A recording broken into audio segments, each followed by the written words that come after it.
me considero satisfeito antes que o senhor responda agora uma pergunta que a gente trata todo dia. A gente vê um caos da segurança pública que é uma coisa terrível. O crime organizado cada vez mais se organizando e um Estado que tem dificuldades em verbas para as forças de segurança e, infelizmente, o caos é institucional no Brasil. Eu não digo que a gente está vivendo uma guerra civil, mas próximo de algo parecido com isso. Temos forças de Guarda Nacional em Porto Alegre, no Rio Grande do Sul, forças de Guarda Nacional no Rio de Janeiro, armas que entram de uma forma indiscriminada pelas fronteiras brasileiras, tráfico de drogas cada vez maior das fronteiras brasileiras. O Brasil, que era durante muito tempo um corredor de drogas, com o combate de drogas dos americanos aqui na Colômbia, o Brasil deixou de ser um corredor de drogas e passou a ser um grande consumidor de drogas, o que é um prejuízo terrível à nação brasileira. Mesmo assim, há contrabando saindo do Porto de Santos, com grupos como o PCC se aliando à máfia italiana e grupos como o PCC, Comando Vermelho, se aliando à extinção das Farc com os armistícios, né, com as Farc tendo que entregar as armas ao governo colombiano. Isso está sendo arregimentado por esses, vamos dizer, grupos de ataque no Brasil ao crime organizado. Infelizmente, isso vem acontecendo. Eu falei recentemente com o ministro da Defesa e ele disse que estava indo à Colômbia com comandantes militares para tratar exatamente disso. Como é que o governo pretende atacar essa situação que é insustentável? O sujeito sai na rua, não sabe se vai voltar para casa, as mortes são cada vez mais violentas. Como é que o senhor analisa isso? Tomando gestos concretos, viu, Datena? Você sabe que até tem uma certa simbologia. Eu modifiquei o nome do Ministério da Justiça, porque eu criei o Ministério de Direitos Humanos, portanto era Ministério da Justiça e da Cidadania. O que era cidadania, nós passamos para o Ministério de Direitos Humanos. E transformei o Ministério da Justiça em Justiça e Segurança Pública. Embora a atividade própria de segurança nos estados não caiba à União, mas você acabou de dizer, isto acabou ultrapassando os limites das fronteiras dos estados e as fronteiras jurídicas, criando quase um problema de segurança nacional. Então, num dado momento, o que é que eu fiz? Eu chamei os comandantes das Forças Armadas com o ministro da Defesa, o Raul Jungmann, e disse, olha aqui, a situação nos presídios é preocupante, a situação da segurança pública nos estados é preocupante. Eu posso contar com os senhores para colocar as Forças Armadas nessa atividade, porque não é função das Forças Armadas, né? E eles me disseram, presidente, conte conosco. Daí o que é que fizemos, Datena? Mandamos fazer varreduras em presídios. Você sabe que foram feitas varreduras já em 10 ou 12 presídios. Num deles, lá em Roraima, você sabe que tem 1000 presos e depois eles me contaram. Sabe quantos facões foram apreendidos? Não é faquinha, é facão. 800. Você veja a situação, né? Com as Forças Armadas presentes. Você viu o que aconteceu no Espírito Santo. A Polícia Militar se aquartelou e nós mandamos as Forças Armadas para lá. As Forças Armadas foram para lá, recebiam aplausos da população. Ainda hoje eu participei de uma solenidade aqui no Exército e eu contei isso. As Forças Armadas sendo aplaudidas quando chegavam. No Rio de Janeiro foi assim, em Amazonas foi assim, em Roraima foi assim. Ou seja, nós estamos cuidando, embora não seja exatamente a nossa função, mas eu encontrei uma fórmula jurídica pela qual me permite que eu use as Forças Armadas para cuidar da segurança pública. Não posso, digamos assim, fazer isso permanentemente, quer dizer, colocar Forças Armadas na segurança pública. Mas quando há um problema no Estado, o governo federal está presente por meio das Forças Armadas. Olha, quando eu falava isso há 15 anos atrás, tinha um monte de gente que me chamava de sensacionalista. O uso das Forças Armadas em zona urbana realmente é complicado, porque, por exemplo, o Exército, atuando numa cidade, ele tem que conquistar um objetivo que é prender um sujeito que está ali. No meio do caminho, Forças Armadas são preparadas para a guerra. Isso. Então, há muito menos condição do que Polícia Militar, por exemplo, de você evitar que no confronto os civis percam vidas. Então, quando muita gente diz assim, não é constitucional você usar Forças Armadas dentro da cidade. Isso é uma meia-verdade, porque não é muito operacional você usar Forças Armadas e nem interessante dentro da cidade. Agora, nas fronteiras, eu questionei ao ministro que há muito tempo, eu também chamado de sensacionalista, achava que a gente não está em guerra com ninguém, podia espalhar o Exército Brasileiro pelas fronteiras secas do Brasil, principalmente, talvez a Marinha pelo Atlântico. São 17 mil de fronteiras secas. Aí o ministro me disse assim: ô Datena, você sabe qual a extensão dessa fronteira? Eu falei, sinceramente, não. Vai daqui ao Japão. Se você pegar geograficamente as fronteiras secas do Brasil, porque o Brasil não produz cocaína. O Brasil ele não tem essas armas todas que vêm de fora.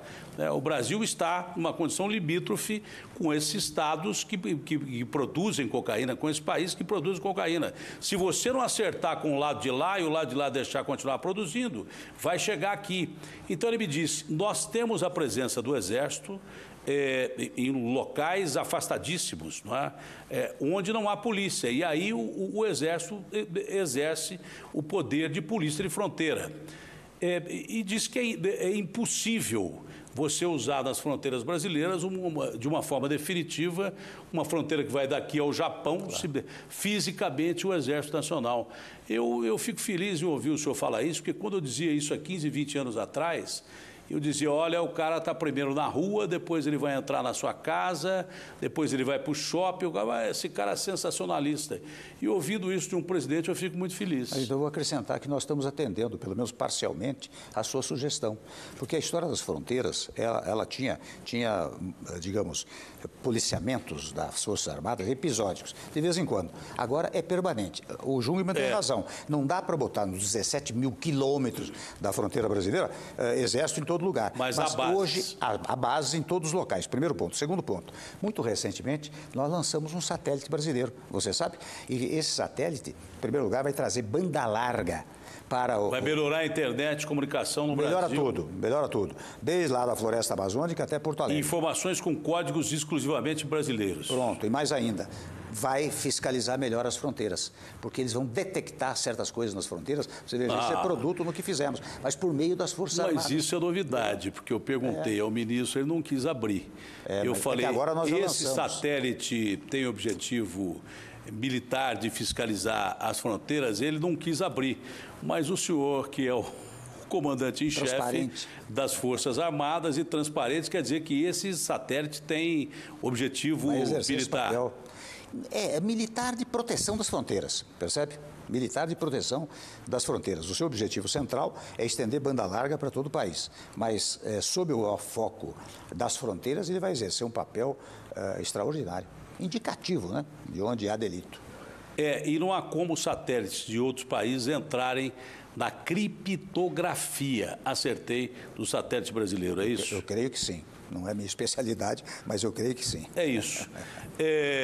Presidente, dá uma notícia boa para a gente aí, vai.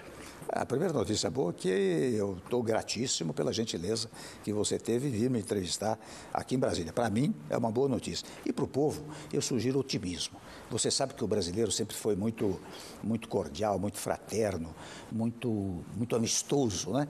E eu acho que nós estamos praticando algo que a pesquisa já está revelando. Muito recentemente, houve uma pesquisa que revela que o otimismo começa a voltar. E se eu puder dar uma boa notícia, eu dou essa do otimismo voltando, dou a notícia do varejo mais entusiasmado, dou a notícia da indústria começando a contratar e dou a notícia de que você que também ainda não recebeu o fundo de garantia por tempo de serviço, tem 2 ou 3 oportunidades, uma sexta e sábado e outra no mês que vem e outra no mês subsequente, no mês seguinte, de modo que vá sacar o seu fundo de garantia e invista na sua vida, pague a sua dívida, se for o caso, adquira, consuma, enfim, faça o melhor uso do dinheiro que você retirar do fundo de garantia. Eu sei que o senhor gosta muito da Rádio Bandeirantes. Me passaram algumas perguntas rapidamente da Rádio Bandeirantes, o senhor pode responder?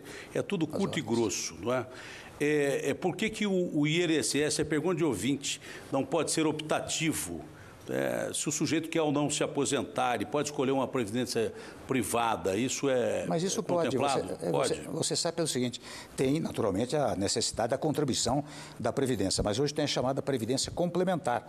Você ganha, sei lá, 20 mil reais ou 10 mil reais, você paga a Previdência até um certo limite e faz uma Previdência complementar. Isso é possível. Obrigação de empresas a contratar um pessoal com mais de 55 anos. Isso sabe que é uma coisa que nós estamos pensando, é interessante, coincidência, porque nós estamos pensando nisso. É difícil um pouco estabelecer uma obrigatoriedade, como se fosse uma cota, né? No fundo, o que o sujeito, o ouvinte, está pedindo certamente uma cota. Olha, a empresa tem 100 empregados, sei lá, tem 20% com mais de 55 anos. Mas nós estamos estudando fórmulas de incentivar a contratação de pessoas mais idosas, como acontece nos Estados Unidos, por exemplo. Você vai a supermercado, onde seja, um número imenso de idosos trabalhando. Interessante. O senhor estava pensando nisso e o ouvinte teve essa pergunta.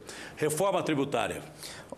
Logo depois de encerrar esse primeiro ciclo das reformas, nós vamos fazer uma chamada simplificação tributária. Porque eu fico muito impressionado, viu, Datena, com um empresário que vem falar comigo e diz, olha, presidente, na minha empresa eu tenho, sei lá, tenho 1000 empregados, mas tenho 40 dedicados à burocracia do tributo. Para recolher o tributo, eu preciso de um grupo enorme, 30, 40 servidores. Nós estamos desburocratizando, e isto é um tema que é a simplificação tributária, para evitar exatamente um gasto adicional que as empresas têm para isso. Para finalizar, afinal, o senhor tem um país para governar. A minha tarefa é muito menor, que eu tenho um programa a apresentar. A polêmica lei da migração. Essa eu não examinei ainda, porque veio agora para mim para sancionar, né? Para sancionar ou vetar. Está sendo examinado, no geral. Ela passa pelos ministérios que tratam da matéria e vem com sugestão de veto ou de sanção. E eu reexamino o veto e sanção. Ainda confesso que não examinei. Prazerão em bater esse papo aqui, presidente. Muito obrigado. Foi muito melhor do que eu imaginava. Espero que vocês tenham gostado também. Eu tentei passar aqui a maioria das preocupações que as pessoas têm em relação às reformas e espero que vocês tenham entendido. E boa sorte, presidente. Muito obrigado. O senhor vai precisar muito. Preciso.